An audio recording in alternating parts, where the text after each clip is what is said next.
নমস্কাৰ বন্ধুসকল, আজি এটা নতুন ভিডিঅ'লৈ স্বাগতম জনালোঁ। ভিডিঅ'টো নকৰোঁ বুলি ভাবিও কৰিবলৈ বাধ্য হ'লোঁ। চাওকচোন আমাৰ ছোৱালী দুজনী কিদৰে বিদ্যালয়লৈ যাবলৈ ওলাই আহিছে। আজি অৱশ্যে নগ'লেও নহয়, সৰুজনীৰ ক্লাছ টেষ্ট আছে। মই অৱশ্যে যাবলৈ মানাই কৰিছিলোঁ, তথাপিতো কিন্তু তাই নেমানে যে গতিকে বিদ্যালয়লৈ যাবই।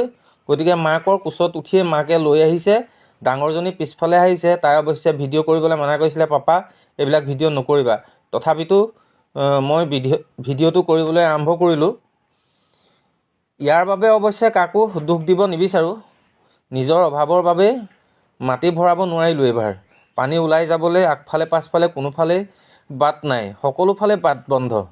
তাতে আকৌ এই মানুহঘৰে ঘৰ বনাই টিঙৰ পানীখিনি আমাৰ ইয়াতেই পৰিবলৈ এৰি দিছে। কেইবাবাৰো কোৱাৰ পাছতো কোনো গুৰুত্ব নাই। সকলো নিজৰ সুবিধাৰ মতেই কাম কৰিছে। আমাৰ টকা নাই, গতিকে সকলো ভগৱানৰ ওপৰত এৰিলোঁ। তেওঁৱেই ইয়াৰ নিশ্চয় এটা সুব্যৱস্থা কৰিব বুলি আশা কৰিলোঁ। আচলতে কথাটো এনেকুৱা,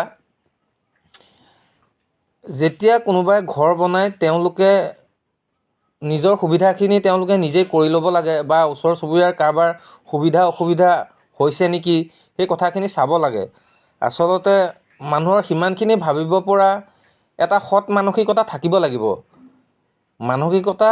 এটা সুমানসিকতা নথকা মানুহে এনেকুৱা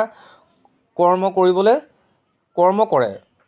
অৱশ্যে মই কথাখিনি কোৱাটো হয়তো ভুল হ'বও পাৰে বা শুদ্ধ হ'বও পাৰে, নাজানো।